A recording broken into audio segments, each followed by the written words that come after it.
కావలసిన మాటలు నా నోటికి అందించండి, సహాయం చేయండి. నా ప్రభువైన యేసుక్రీస్తు వారి యొక్క శక్తిగల ఔన్నత్య నామమున వందనములు చెల్లించి ప్రార్థిస్తున్నాను తండ్రి, ఆమేన్.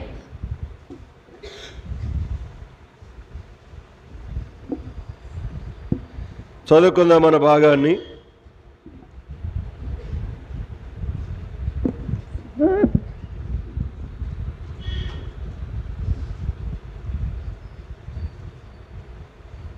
యోహాను సువార్త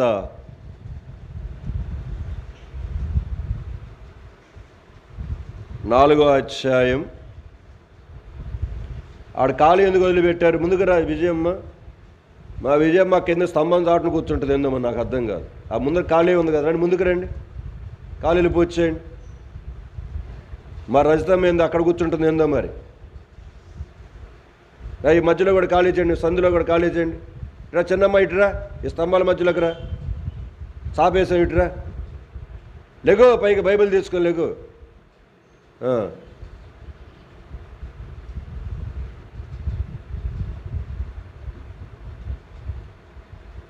యోహాను సువార్త 4వ అధ్యాయం 24వ వచనం మనమందరము కలిసి చదువుకుందాం. దేవుడు ఆత్మ గనుక ఆయన ఆరాధించువారు ఆత్మతోనూ సత్యముతోనూ ఆరాధింపవలనెను. చాలు. దేవుడు ఈ పరిశుద్ధ లేఖన భాగములను మనందరి కొరకై ఆశీర్వదించి దీవించునుగాక. గత 9 మాసాలు కాపాడి 10వ మాసములో ప్రవేశపెట్టిన దేవుని యొక్క ఉచితమైన ప్రేమను బట్టి దేవునికి మనము వందనస్తులమై ఉన్నాం. ఆయన ఎదుట సాగిలపడి నమస్కరించి ఆరాధించుట కొరకై ఆయన మనకిచ్చిన మరొక చక్కని ప్రభుదినములో సంతోషముతో, ఉల్లాసముతో, ఆనందముతో ఆయనను ఘనపరిచి ఆయనను మహిమపరచుట కొరకై చేరి రాగలిగిన వారిని బట్టి కూడా దేవుని స్తుతిస్తుంటున్నాను. రావాల్సిన వారు చాలామంది ఉంటున్నారు. వారు జీవితాల్లో మార్పు చెందరు. ఏదేమైనప్పటికీ సంఘములో ఎత్తబడే గుంపు ఉంటుంది, విడిచిపెట్టబడే గుంపు ఉంటుంది. ఎంత నువ్వు ప్రయాసపడినా కూడా, ఎంత ప్రార్థన చేసినా, ఎంత కన్నీరు కాచినా తప్పనిసరిగా విడిచిపెట్టబడే గుంపు మాత్రం ఉంటూనే ఉంటుంది. వారు లోబడరు, వారు విధేయత చూపించరు. వారు ఎట్టి పరిస్థితులలో వారు ఏమనుకుంటున్నారో దానిని చేయటానికి కొరకే వారు ఇష్టపడతారు. కానీ దేవుని యందు భయభక్తులు కలిగి దేవుని వాక్యమును, దేవుని మందిరమును సన్మానిద్దామన్న ఆలోచన వారికి రాదు, జీవితంలో రాదు వాళ్ళకి. ఇక వాళ్ళని మనం బాగు చేసేదేం కాదు, దేవుడు కూడా బాగు చేసేదేం కాదు. కాబట్టి జ్ఞాపకం చేసుకుందాం, మనం పెందల కాడ వచ్చిన మనం అందరికంటే వారికందరికి గొప్పవాళ్ళమని కాదు. అయితే మన విశ్వాసాన్ని మనము కూడా జాగ్రత్తగా కాపాడుకుంటూ మనం ముందుకు వెళ్ళవలసిన వారుకుంటున్నాం. సో దేవుడు ఆత్మస్వరూపి. ఆత్మస్వరూపి అయిన ఆత్మకు ఒక ఆకారం అనేది లేదు. ఆయన ఆత్మస్వరూపుడు, ప్రేమస్వరూపుడు, నీతి స్వరూపుడు, మహిమాస్వరూపుడు. దానికి ఒక రూపము రాదు. ఒక రూపం పెట్టి నువ్వు చేస్తున్నావంటే అది విగ్రహారాధన అవుతుంది. అది యేసు ప్రభు బొమ్మ అయినా, సిలువ బొమ్మ అయినా, ఏ బొమ్మ అయినా అది విగ్రహారాధనే. ఎందుకంటే ఇచ్చిన ఆజ్ఞలలో 2వ ఆజ్ఞ ఆకాశము క్రింద, భూమి పైన, భూమి క్రింద ఉన్న పాతాళములో నువ్వు ఏ రూపమును చేయవద్దు, ఏ రూపం ఎదుట సాగిలపడవద్దు, దానిని పూజించవద్దు, నేను రోషము కలిగిన వాడునని నిర్గమాకాండం 20వ అధ్యాయంలో 2వ ఆజ్ఞగా మనం చూస్తూ ఉంటాం. అయితే ఈనాడు మనుషుడు ఒక రూపాన్ని పెట్టుకొని తన ఎదుటగా దేవుణ్ణి ఆరాధించాలని తాను ఇష్టపడుతున్నాడు. దేవుడు అది నీ ఇష్టపడితే, నీ ఇష్టమైతే నీ ఇంట్లో చేసుకోవటమే. కానీ దేవుడికి మాత్రం అది ఇష్టం లేదు. నువ్వు ఏ రూపము చేయొద్దు అన్నాడు, ఏ ఆకారము చేయవద్దు అన్నాడు. దాని ఎదురు సాగిలపడవద్దు, పూజించవద్దు, నమస్కరించవద్దు అని చెప్పాడు. సో ఆత్మస్వరూపిన ఆ ఆత్మస్వరూపుడికు మనం ఏ రూపమును చేయలేం. అయితే ఆయన ఉన్నాడు. ఆత్మస్వరూపైన దేవుడు ఆదికాండము నుంచి ప్రకటన గ్రంథం వరకు ఎన్నెన్నో కార్యాలు ఆయన ఆత్మరూపిగానే చేస్తూ వచ్చాడు. నోవహు దినాలలో దాదాపుగా 100 సంవత్సరాలు ఆత్మరూపిగానే ఆయన వెళ్ళి అనేకులకు రాబోయే నాశనమును గురించి, ఉగ్రతను గురించి, ఆ భయంకరమైన జల ప్రళయం గురించి ఆయన ప్రకటిస్తూ వచ్చాడని మొదటి పేతురు పత్రిక 3వ అధ్యాయంలో మనం చూస్తాం ఆ విషయం. అవును, ఆయన ఆత్మరూపిగానే వెళ్ళి అనేకులతో మాట్లాడుతూ వచ్చాడు. సో ఆ ఆత్మస్వరూపైన దేవుడిని మనము ఆరాధించడానికి చేరి వచ్చాం. ఆయన మనకు ఏమి చేశాడు, ఆయన తనంతట తానుగా ఏమై ఉన్నాడు అనే విషయాలను జ్ఞాపకం చేసుకుంటూ మనం ఈ సమయంలో కొన్ని నిమిషాలు ఆరాధించడానికి కొరకే సిద్ధపడ్డాం. దాని కొరకే నేను తీసుకున్న భాగం 1 కొరింథీ 2వ అధ్యాయం 7-8 వచనాలలో చదవండి. బోధించుచూ ఉన్నాము, ఈ జ్ఞానము మరుగయుండెను, అది జగదుత్పత్తికి ముందుగానే దీనిని దేవుడు మన మహిమ నిమిత్తము నియమించాడు. అది లోకాధికారులలో ఎవనికిని తెలియదు. అది వారికి తెలిసి ఉండిని ఎడల మహిమాస్వరూపిగా ప్రభువును సిలువ వేయకయే పోయి ఉందురు. అంటే వారు తెలియక సిలువ వేశారు అని అక్కడ స్పష్టంగా జ్ఞాపకం చేయబడుతున్నది. అవును, ఒకప్పుడు మనము కూడా తెలియకయే యేసుక్రీస్తు ప్రభు వారిని సిలువ వేస్తూ వచ్చాం. అయితే తన ఉచితమైన కృపను బట్టి మన పాపములను ఆయన క్షమించి మనలను ఆ సిలువ వేసిన స్థితిలో నుంచి మనల్ని బయటికి తీసుకొని వచ్చాడు. ఎలాగైతే అపోస్తుల కార్యం 2వ అధ్యాయం 36, 37, 38 వచనాలలో మీరు సిలువ వేసిన ఈ యేసును దేవుడు లేపాడని పేతురు ప్రసంగం చేసినప్పుడు వెంటనే వారు మనసులో నొచ్చుకున్న వారై, అలాగైతే మేము ఆయనను సిలువ వేసింది వాస్తవమైతే మేము ఈరోజు రక్షించబడటానికి ఏమి చేయాలి అని ప్రశ్న వేసినప్పుడు అపోస్తుడైన పేతురు సమాధానం చెప్తూ వచ్చాడు. ఆ దినమున ఇంచుమించు 3,000 మంది తమ పాపములు ఒప్పుకొని విడిచిపెట్టి బాప్తిస్మంలో పాలు పొందారు. సో రక్షణ మారు మనసు పొందాం మనం కూడా. అయితే ప్రభు బలలో కూడా పాలు పొందుతూ మరలా మనము హెబ్రీ 6:5 ప్రకారముగా మరలా మనము ఆయనను సిలువ వేస్తున్నామని వాక్యమును చూసుకుంటూ వస్తున్నాం. రక్షించబడిన తరువాత కూడా మనము సిలువ వేస్తూనే ఉన్నాం. ఎలాగా? ప్రశ్న వేశాం. ప్రశ్న వేసుకొని గలతీ 1:24 చూస్తున్నాం. చదవండి. ఇక్కడ అపోస్తలుడైన పౌలు తనను గురించి అక్కడ ఉన్న ప్రజలు ఏమంటున్నారో మాట్లాడుతున్నాడు. మునుపు మనలను హింసపెట్టినవాడు తాను పూర్వమందు పాడు చేయవచ్చిన దేవుని యొక్క మార్గమును విని వారు నన్ను బట్టి ఏం చేశారు? దేవుడిని మహిమపరిచారు. ఒకప్పుడు సౌలు కూడా యేసుక్రీస్తు ప్రభు నమ్ముకొని వాడిని దూషించిన వాడే, అవమానపరిచిన వాడే, వాని చిత్రహింసలకు గురి చేసిన వాడే, బహుశ్రమల పాలు చేశాడు. క్రీస్తు ప్రభు సిలువకు శత్రువుగా ప్రయాణం చేస్తూ వచ్చాడు. అయితే దమస్కు మార్గములో దేవుని వాక్యము చేత, దేవుని యొక్క వెలుగు చేత, దర్శనము చేత సంధించబడిన వాడై తన పాపములకు పరిహారముగా క్రీస్తు ప్రభు యొక్క ప్రేమకు రుచి చూచిన వాడై తాను అక్కడ క్రీస్తు ప్రభుని నమ్ముకొని దేవుడిని కొరకాయి ఏ దేవుని బిడ్డలనైతే హింసిస్తూ వచ్చాడో ఇప్పుడు ఆ దేవుని బిడ్డల కొరకాయి తన జీవితాన్ని అర్పించుకోవటానికి కొరకాయి ప్రాణాన్ని పెట్టడానికి కూడా తాను ఇష్టపడి అలాగా తనను బట్టి తను చేస్తున్న కార్యమును బట్టి ఆనాటి ఉన్న ఆ ప్రజలు తనను బట్టి దేవుడిని మహిమపరిచారు. ఎస్, మన జీవితంలో మనము చేస్తూ వస్తున్న క్రీస్తు ప్రభువుకు వ్యతిరేకమైన పనులు అనేకమైన చేయటం ద్వారా మనలను బట్టి దేవుడి నామం బజారు పాలవుతుంది. మన ఇంటిలో, మన బజారులో, మన బంధువుల దగ్గర, మన రక్త సంబంధుల దగ్గర. ఆయనకు మహిమ తీసుకురావాల్సిందిగా పోయి ఆయనకు చెడ్డ పేరుని తీసుకొస్తున్నాం. చెడ్డ పేరుని తీసుకొస్తున్నాం. ఎలాగా అని ప్రశ్నించుకుంటూ ఏలీ కుమారులను మనము తీసుకొని ధ్యానం చేస్తుంటున్నాం. మళ్ళీ ఇక్కడికి వెళ్దాం, ఏలీ కుమారుల దగ్గరికి వెళ్దాం. సమూయేలు మొదటి గ్రంథం 2వ అధ్యాయం.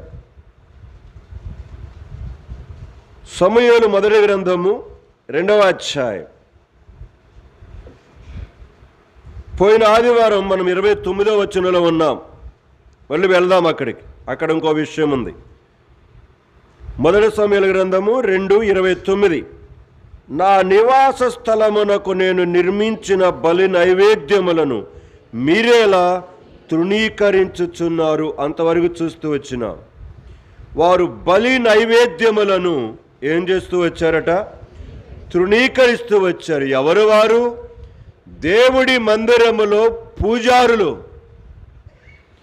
దేవుడి మందిరములో యాజకత్వము చేసే యాజకులు, దేవుడి మందిరములో దేవుని పని చేసే సేవకులు. దేవుడు తన కొరకే ప్రత్యేకముగా 12 గోత్రములలో నుండి లేవీ గోత్రాన్ని ఏర్పాటు చేసుకున్నాడు.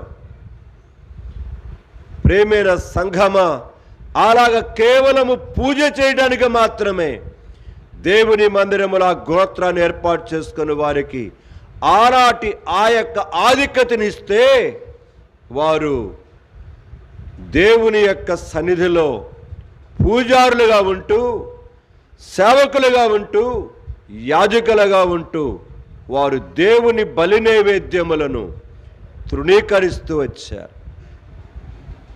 చులకనగా ఎంచుతూ వచ్చారు, వాటిని తృణీకరిస్తూ వచ్చారు. అంతవరకు చూసాం. దాని తర్వాత మాట ఈరోజు చూడబోతున్నాం. రండి. బలి నైవేద్యం మీరెలా తృణీకరించుచున్నారు? తర్వాత మాట చదువుదాం. మిమ్మును క్రొవ్వబెట్టుకొనుటకై. గమనించాలి ఆ పదాలు. ఏమిటట? మిమ్మలను మీరు ఏం చేసుకుంటున్నారు? క్రొవ్వబెట్టుకుంటున్నారు. అంటే ఏం పడుతుంది వాళ్ళకి? కొవ్వు పట్టించుకుంటున్నారు వాళ్ళు. చాలాసార్లు మనం ఈ పదం వాడుతుంటాం. వారు చేసే పనులను బట్టి, మూర్ఖంగా వారు ప్రవర్తిస్తున్న ప్రవర్తనను బట్టి మనం అంటాం, ఏంట్రా కొవ్వు పట్టిందా నీకు, మదం పట్టిందా అనే పదాలు వాడుతాం. నేను వాడతాను ఈ మాట, నేను వాడతాను. మా అమ్మ కూడా వాడేది. ప్రియమైన వాళ్ళరా, ఎప్పుడు పడితే అప్పుడు వాడం. కొన్ని సందర్భాలు వచ్చినప్పుడు మాట వినకుండా తిని కరిగా తిరుగుతూ ఉన్నప్పుడు ఆ మాట వాడుతారు. ఏ పని పాట చేయరు. అమ్మ నానంటే గౌరవం ఉండదు, దేవుడంటే గౌరవం ఉండదు. తినటానికి మాత్రం రెడీగా ఉంటాడు, పని చేయడానికి మాత్రం వెనకాల. అంటే వీడు ఏం చేస్తుంటాడు? తినటము, పడుకోవటం, ఎగరటం. తన శరీరాన్ని తాను ఏం చేస్తుంటాడు? క్రొవ్వబెట్టుకుంటూ ఉంటాడు. అవును, వారు తమను తాముగా దేవుని యొక్క సన్నిధిలో కొవ్వు పెట్టుకుంటున్నారట, కొవ్వబెట్టుకుంటున్నారు. అవును, ఈనాడు రక్షించబడిన మనము దేవుడి యొక్క ఏ పని చేయకుండా ఒళ్ళు పెంచుకుంటూ కొవ్వబెట్టుకుంటున్న వారం కాదా మనము? నాకేం తెలియదు అని అంటావు, కానీ వ్యవహారాలన్నీ బాగా చేస్తావు. దేవుడి పని చేయని ప్రతి ఒక్కడు కొవ్వబెట్టుకునేవాడే. అది ఏ విధముగానే సరే. నాకు చదువు రాదంటావు, చదువు రాకపోయినా ఎన్ని వ్యవహారాలు చేస్తావు. నాకు కాళ్ళు చేతులు పని చేయమంటావు, కాళ్ళు చేతులు పని చేయకపోయినా ఎన్ని వ్యవహారాలు చేస్తావు. వాటికైతే బాగా తెలివితేటలుంటాయి. దేవుడి పనికైతే మాత్రం మనము ఒళ్ళు వంచం. మనము కూడా క్రమబెట్టుకుంటున్న వారమే. ఈరోజు మొదటి విషయం ఇది. 119వ కీర్తన. కీర్తన గ్రంథము 119. తీండి, బైబిల్ చేస్తూ ఉంటే నిద్రపోద్ది. రావటంతో నిద్ర మీకు అప్పుడే. కీర్తనలు 119 చదువుదాం. 70వ చరణం చదువుదాం. 70 చదువుదాం అందరం. వారి హృదయము క్రొవ్వు వలె మందముగా ఉన్నది, నేను నీ ధర్మశాస్త్రమును బట్టి ఆనందించుచు ఉన్నాను. ప్రియమైన వారరా, ఇక రాయబడిన మాట, వారి హృదయము క్రొవ్వు వలె మందముగా ఉందట. నేనైతే నీ ధర్మశాస్త్రమును బట్టి ఆనందిస్తున్నా. హృదయము కొవ్వు పట్టిన వాడు ఏం చేస్తాడు? దేవునిని బట్టి ఆనందించడు. వాడి కొవ్వును బట్టి, వాడి గర్వాన్ని బట్టి, వాడి అతిశయాన్ని బట్టి, వాడి దాన్ని బట్టి ఆనందిస్తూ ఉంటాడు. అదిగోనన్నాడు అన్నమాట 2వ లైన్లో, నేనైతే నీ ధర్మశాస్త్రమును బట్టి నేను. వాడైతే తన హృదయము కొవ్విని దాన్ని బట్టి ఆనందిస్తున్నాడు, నేను అలా కాదు. సంఘమా, ఈనాడు దేవుడి మందిరములో, దేవుడి మందిరం అంటే, ఆరాధన అంటే, ప్రార్థన అంటే, దేవుని కూడికలంటే నీకు ఆనందం లేని ప్రతి ఒక్కడు కూడా కొవ్వు పట్టిన వాళ్లే. టయానికి రాని వాళ్ళు కూడా కొవ్వు పట్టిన వాళ్లే. నేనైనా నువ్వైనా ఎవరమైనా సరే దేవుని ధర్మశాస్త్రమును బట్టి ఆనందించని ప్రతి ఒక్కరూ, దేవుని మందిరమును ప్రేమించని వారు, ప్రార్థనా జీవితం లేనివారు, ప్రతి ఒక్కరు మన హృదయాన్ని కొవ్వ చేసుకుంటున్న వారమే. లేదా ఇక్కడ కూర్చుని మన జీవితంలో పొద్దున్నుంచి సాయంకాలం దాకా తిరిగి లేకుండా పని చేయడానికి టైం ఉంది, కానీ కూర్చొని ఒక్క 10 నిమిషాలు ప్రార్థన చేయడానికి, వాక్యం చదవడానికి నీకు టైం లేనప్పుడు నువ్వు క్రమ చేసుకున్న వాడవు దానో కాదా? సంఘమా, మనల్ని మనము పరిశీలన చేసుకుందాం, పరీక్షించుకుందాం. ఆత్మీయమైన జీవిత యాత్రలో మరలా మరలా ఆయన సులువు వేస్తూ ఆయనకు మహిమ తీసుకురావలసిన మనం ఏలీ కుమారులకు వలె ఎవరో క్రమ పెట్టడం కాదు, వారు తమకు తాముగా వారు ఏం చేసుకుంటున్నారు? క్రమ పెట్టుకుంటున్నారు. అలాగనే మనమును దేవుని ధర్మశాస్త్రమును, దేవుడి మందిరమును, దేవుని సమయాన్ని ప్రేమించని కారణాన మన హృదయాన్ని మనకు మనమే క్రమ చేసుకుంటూ వెళ్ళిపోతున్న జీవితం మనది. ఆ విధముగా మనం ఆయనను సిలువకు అప్పగిస్తూ ఉన్నాం. చదువుదాం ఇంకొక వచనం. యెషయా గ్రంథంకి వెళ్దాం. యెషయా గ్రంథము 6వ అధ్యాయం.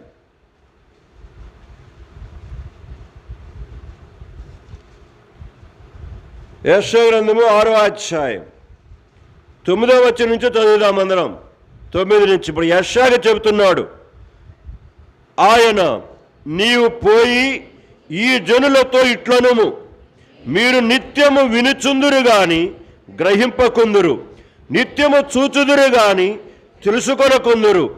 వారు కన్నులతో చూచి, చెవులతో విని, హృదయముతో గ్రహించి, మనసు మార్చుకొని స్వస్థత పొందకపోవునట్లు ఈ జనుల హృదయము క్రొవ్వ చేసి, వారి చెవులు మందపరిచి, వారి కనులు మూయించుమని చెప్పు పో అని యెషయాతోటి మాట్లాడుతున్నాడు.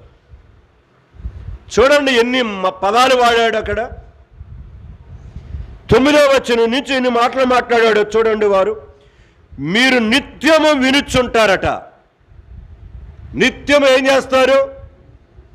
ఎక్కడ మీటింగ్ పెడితే అక్కడ పరిగెడతానే ఉంటారు. పోవద్దని చెప్పట్లా, మీరు నిత్యము వినుచునే ఉంటారు, కానీ ఏం చేయరట? గ్రహించుకోరు.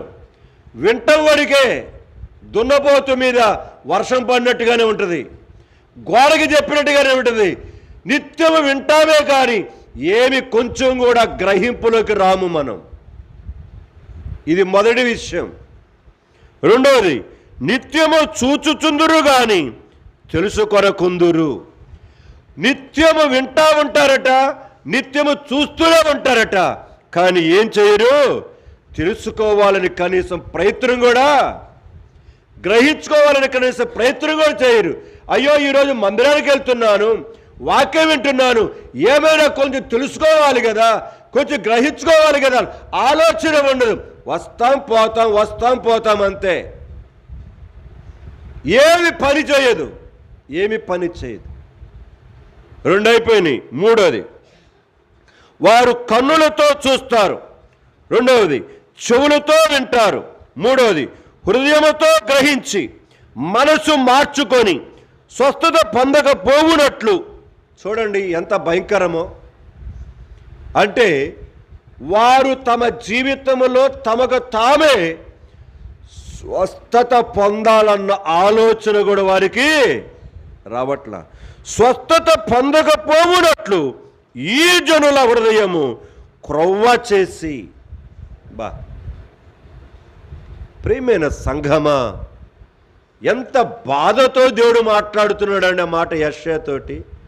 నువ్వు వెళ్ళి చెప్పుపో ఆ జనాంగానికి, అబ్రహాము, ఇస్సాకు, యాకోబుల నా సంతానమైన ఆ ప్రజల ఇజ్రాయేలు ప్రజలకు చెప్పుపో, నా జనులు తమ హృదయమును క్రొవ్వ చేసుకుంటున్నారు, వారి చెవులను మందం చేసుకుంటున్నారు, వారి చెవులు వారి హృదయాలు మూయించుపో.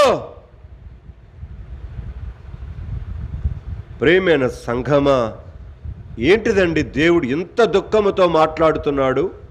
అవును, ఇక్కడకు వచ్చిన మన జీవితాల విషయంలో దేవుడు కూడా బాధపడుతూ దుఃఖపడుతూ మాట్లాడుతుంది. అదే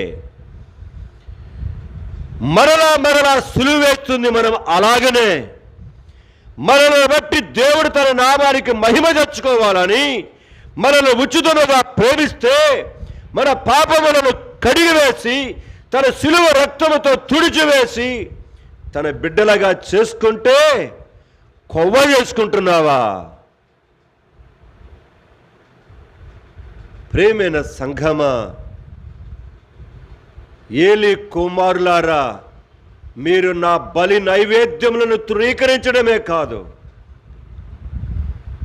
ఈరోజు మన జ్ఞాపకం చేసుకుంటున్నది, మీరు మిమ్మలను మీరు కొవ్వబెట్టుకుంటున్నారు, కొవ్వబెట్టుకుంటున్నారు మిమ్మలను మీరు. అపోస్తుల కార్యముల గ్రంథం చివరి అధ్యాయం 26-27 చదువుదాం.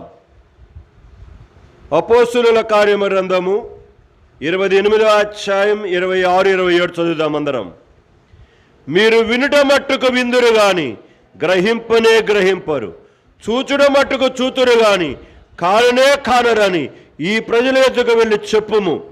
ఈ ప్రజలు కన్నులారా చూచి చెవులారా విని మనసారా గ్రహించి నా వైపు తిరిగి నా వలన స్వస్థత పొందకూడనట్లు వారి హృదయము క్రొవ్వి ఉన్నది, వారి చెవులతో మందముగా విని కన్నులు మూసుకొని. ఇక్కడ మళ్ళీ అదే మాటను యెషయా గ్రంథం 6వ అధ్యాయం 9-10 వచనములో మాట్లాడిన మాటలను పౌలు అద్దె ఇంటిలో ఉండి చిట్ట చివరి 2 సంవత్సరాలు తన దగ్గరికి వస్తున్న దేవుని వాక్యము చెబుతూ ఉంటే అనేకులు తృణీకరించుకుంటూ వెళ్ళిపోతున్నారు, నెట్టివేసుకుంటూ వెళ్ళిపోతున్నారు. వారి ఉద్దేశించి మాట్లాడుతున్నాడు. చూడండి అక్కడ 28వ అధ్యాయం 24-20 చదువుతున్నాను. అతడు చెప్పిన సంగతులు కొందరు వినిరి. ఎవరు చెప్పిన సంగతులు? పౌలు చెప్పిన సంగతులు కొందరు నమ్మిరి, కొందరు నమ్మకపోయిరి. వారిలో భేదాభిప్రాయములు కలిగినందున పౌలు వారితో ఒక మాట చెప్పిన తరువాత వారు వెళ్ళిపోయారు. సంఘములు ఎలాగుంటుందంటే వాళ్ళని పొగుడుతున్నంత వరకు బ్రహ్మాండంగా ఉంటుంది. వారి గురించి ఏదైనా చెప్పామా సురుక్కుమందా ఇక దాని గురించి టామ్ చేస్తారన్నమాట. ఇది ప్రజల యొక్క నైజం. ఆనాడే కాదు, ఈనాటికి కూడా. ప్రియమైన సంఘమా, కొందరు నమ్మారు, కొందరు నమ్మక భేదాభిప్రాయములు కలిగి వాదిస్తూ, ఎప్పుడైతే పౌలు లేచి నిలబడి ఆ మాట చెబుతూ వచ్చాడో వెంటనే వాళ్ళందరూ ఏమైపోయారట? వెళ్ళిపోయారు. ఉండటానికి ఇష్టపడలా, వినటానికి ఇష్టపడలా, లోబట్టానికి ఇష్టపడలా. వాళ్ళు నువ్వు చెప్పేది మాకు తెలుసునవా అని నిరాకరించి వెళ్ళిపోయారు. అందుకనే వారి గురించి మాట్లాడుతున్నాడు 26, 27 వచనాలలో. వారు తమ జీవితములో చిట్ట చివరికి మందముగా ఉండి వారి కన్నులను మూసుకొని ఉన్నారట. నువ్వు ఎన్నన్నా చెప్పయ్యా, మేం మాత్రం ఇంతే. నువ్వు ఎన్ని అరుసుకోనని చెప్పు, బల్లగుద్దని చెప్పు, మేం మార్పు చెందం. మా ప్రవర్తనలో మార్పు రాదు. ఏదైనా ఉంటే నువ్వు మార్చుకో, ఏదైనా కావాలంటే, మేం మాత్రం మారం. ఇదే తమ్మును తాముగా క్రొవ్వ చేసుకోవటం అంటే. ఏలీ కుమారులు దేవుడిని మహిమపరచవలసిన ఆ యాజకత్వపు ధర్మములో వారు దేవుడిని మహిమపరచకుండా ఉండటానికి కారణం ఏంటిదంటే, ఈరోజు వారి గురించి చూస్తున్నాం.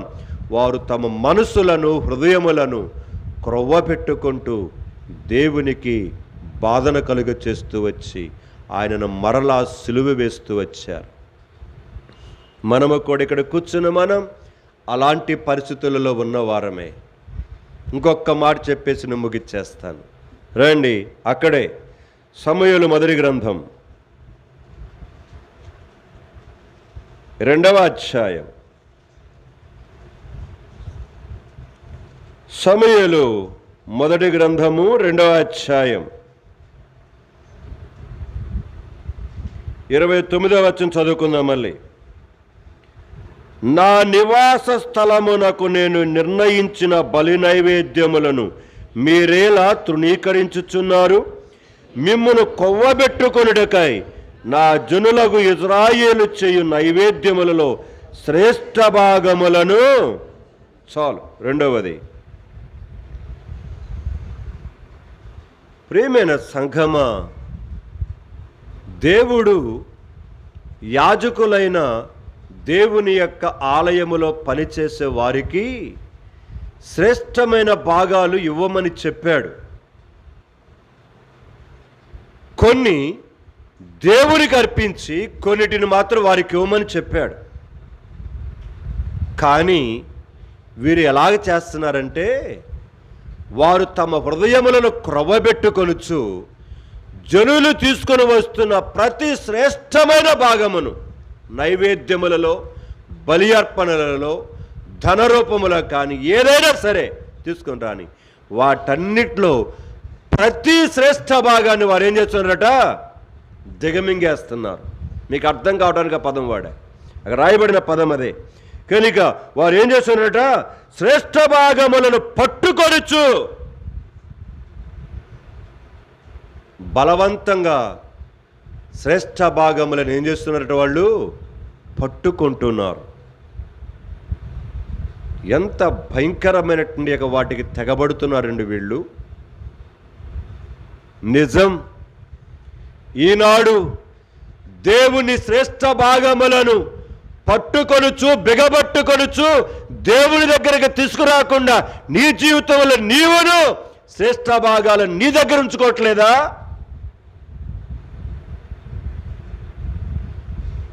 ప్రేమైన సంఘమా, జ్ఞాపకం చేసుకుందాం. మనం కూడా శ్రేష్ఠ భాగాలన్నీ మనకు ఉంచుకొని చినిగిపోయిన నోట్లు తీసుకొచ్చి ఆ బాక్సులో వేయటం, కనుక వంకర పోయిన తీసుకొచ్చి దేవుడికి ఇవ్వటం చేస్తున్నది కాదా మనము? ప్రియమైన సంఘమా, నీవు దేవుడిని ఎలాగ చూస్తావో, దేవుని యొక్క బిడ్డలను, దైవజనులు ఎలాగ చూస్తావో, నీవును అలాగనే ఏం చేయబడతావు? ఉంటావు. గుర్తుపెట్టుకో అది. సంఘమా, మన జీవిత యాత్రలో మనం ఎలాగెళ్తున్నాం? నేను కొంతమంది గృహాలను ఎప్పుడు పరిశీలన చేస్తుంటాను, అబ్జర్వ్ చేస్తుంటాను. ఎందుకు వీరు ఈలాగా కరిగి జీవితంలో వెళుతూ ఉంటారు ఎప్పుడు చూసినా అని. వారికి గుప్పిలు విప్పే శ్రేష్టమైన భాగములు ఇచ్చే తత్వం వారికి ఉండదు. ఏ కాడికి పిరికితనమే. నేను అబ్జర్వ్ చేస్తున్నాను. నేను కూడా పిరికితనముతో ఉంటే నా జీవితం కూడా అలాగనే అవుతూ ఉండేది, నాకు తెలుసు. అందుకని దేవుని దగ్గర పిరికితనం అనేది తీసివేసేసుకున్నాను నేను. దేవుడికి ఇచ్చే విషయంలో, భాగం విషయంలో మాత్రం ఎట్టి పరిస్థితులలో రాజీ పడే పని లేదు. అందుకనే దేవుడు నాకును కూడా ఏం చేస్తున్నాడు, శ్రేష్టమైన భాగములను అనేకుల చేత నాకు ఇప్పిస్తున్నాడు. నాకు ప్రేమైన సంఘమా, జీవిత యాత్రలో నీ జీవితంలో ఎందుకు నీవు అలాగ కొట్టుమిట్టాడుతున్నావు? దేవుడికి ఇవ్వవలసి వచ్చేసరికి బిగబెడుతున్నావు కదూ, దేవుని బిడ్డలకు ఇవ్వాల్సి వచ్చేసరికి బిగబెడుతున్నావు కదూ, దైవజనులకు ఇవ్వాల్సి వచ్చేసరికి బిగబెడుతున్నావు. నేను పబ్లిక్గానే చెప్పా గతంలో కూడా. ఈ మందిరములోనే ఒక పేరు చెప్పట్లా నేను, దాదాపుగా 9-10 వేలు ఇస్తారు నాకు సంవత్సరానికి, ఒక్కసారి ఇస్తారు. నేను పేరు చెప్పట్లేదు, 10,000 ఈజీగా ఇస్తారు, ఎప్పుడన్నా ఇవ్వని. అలాగని మిమ్మల్ని 10,000 ఇవ్వని నేను చెప్పట్లా. ప్రేమైన సంఘమా, జ్ఞాపకం చేసుకుందాం, మన జీవితాలు దేవుడి కొరకాయ. 10,000 వాళ్ళు ఇస్తున్నారనుకొని 10,000 సుఖముగా జీవించడానికి నేను ప్రయత్నం చేయను. ఆ డబ్బును దేవుని కొరకు ఎలా ఖర్చు పెట్టాలని నేను చూసుకుంటాను. నన్నేమీ ఒట్టివాడిగా చేయను. ఇక్కడికి వచ్చేటప్పుడు సూట్ కేసుతో వచ్చా, ఒక్క సూట్ కేసుతోటి. దేవుడు నన్ను సర్వ సమృద్ధితో నింపాడు. నేను చెప్పగలన్న ధైర్యంతో ఆ మాట. ఎప్పుడైతే నువ్వు గుప్పిలు విప్పుతావో, శ్రేష్టమైన భాగమును దేవుని కొరకై నువ్వు పట్టుకుంటున్నావు, బిగబెడుతున్నావు నీ జీవితంలో. నువ్వు బిగబెట్టినంత కాలం నువ్వు ఎన్నడూ దీవించబడవు, గుర్తుపెట్టుకో. వారు కూడా ఏం చేస్తున్నారు, శ్రేష్ఠ భాగాలను పట్టుకొనుచు. సో ముగిచ్చేస్తున్నాను, ఇక్కడ టైం అయిపోయింది. ఈరోజు మన జీవితంలో మనమును కూడా ఎలాగున ఆయనను మహిమపరచలేకపోతున్నామంటే మరలా సిలువ వేస్తూ ఆయనను మహిమపరచలేకపోతున్నాం. 2 మాటలు చెప్పాను. మొదటిది, మనలను మనము క్రొవ్వ చేసుకుంటూ మన హృదయమును దేవుని ధర్మశాస్త్రములకు లోబడక, వింటున్నామే కానీ లోబడక, పనిచేయక మనల్ని మనం క్రొవ్వ చేసుకుంటూ వెళ్తున్నాం. రెండవది, శ్రేష్ఠ భాగములను మనము బిగబెట్టుకుంటూ దేవుడికి ఇవ్వకుండా, దేవుని బిడ్డలకు ఇవ్వకుండా, దైవజనులకు ఇవ్వకుండా వెళ్ళిపోతున్న నీ జీవితాన్ని బట్టి, నీ జీవితంలో నీవు నా జీవితంలో నేను మరలా సిలువ వేస్తూనే ఉన్నాం. ఇట్టి స్థితిలో ఉన్న మనలను ఇంకా ప్రేమించాడు ఆయన. మరొక రోజునిచ్చాడు.